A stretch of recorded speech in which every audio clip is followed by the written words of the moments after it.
Quand Walt Disney a créé Mickey Mouse, une souris animée toujours aussi populaire 94 ans après sa création.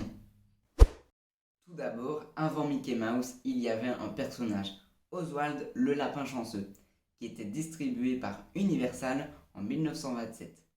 Après quelques épisodes, Walt Disney perdit le droit de son personnage Oswald. C'est lors d'un voyage à New York qu'il apprit cette nouvelle.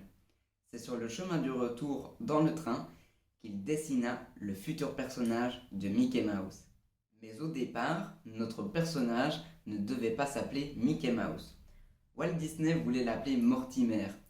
C'est alors sa femme Liliane, qui n'aimait pas trop ce prénom, qui a voulu lui proposer le prénom de Mickey Mouse.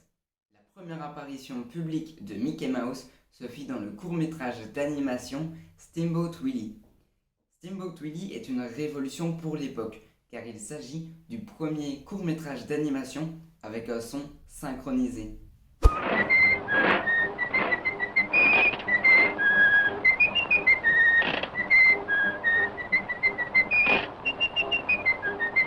personnage était animé par Ub Iwerks, qui était un associé de Walt Disney qui avait déjà travaillé sur Oswald le lapin chanceux.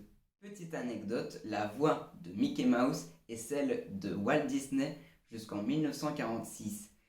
Walt ne trouvant personne qui savait faire la voix qu'il voulait absolument, quelqu'un lui a dit de la faire lui-même, ce qu'il a fait jusqu'en 1946. Hey, Pluto!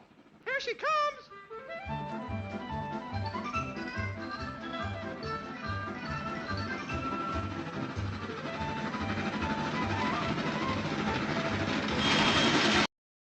Dû à une toux chronique, dû à la cigarette, il a dû arrêter de faire la voix, laissant place à Jim McDonald, rien à voir avec l'entreprise McDonald's, qui a fait la voix pendant de nombreuses années.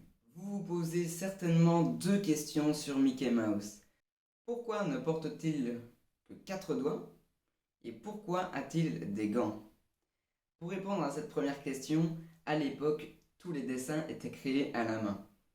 Enlever un doigt permettait aux animateurs d'aller beaucoup plus vite lors de création d'un dessin animé. Ensuite, pour répondre à cette deuxième question, les gants blancs permettaient à ce qu'on voie la main du personnage. Le corps de Mickey étant noir, si la main était noire, elle ne se verrait pas lorsqu'elle passe devant le corps de Mickey. C'est pourquoi le studio a opté pour des gants blancs, tout simplement pour qu'on voie sa main. Mickey Mouse était très important pour Walt Disney.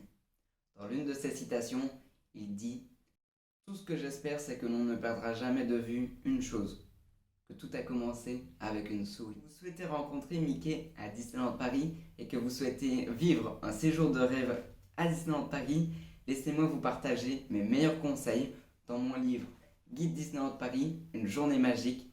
Je vous partage tous mes meilleurs conseils pour Disneyland Paris, le lien est en description. Si cette vidéo vous a plu, mettez un petit like, ça fait toujours plaisir. Et n'oublie pas de t'abonner en activant la cloche de notification. Et je vous souhaite une très bonne journée. À très bientôt. Ciao, ciao.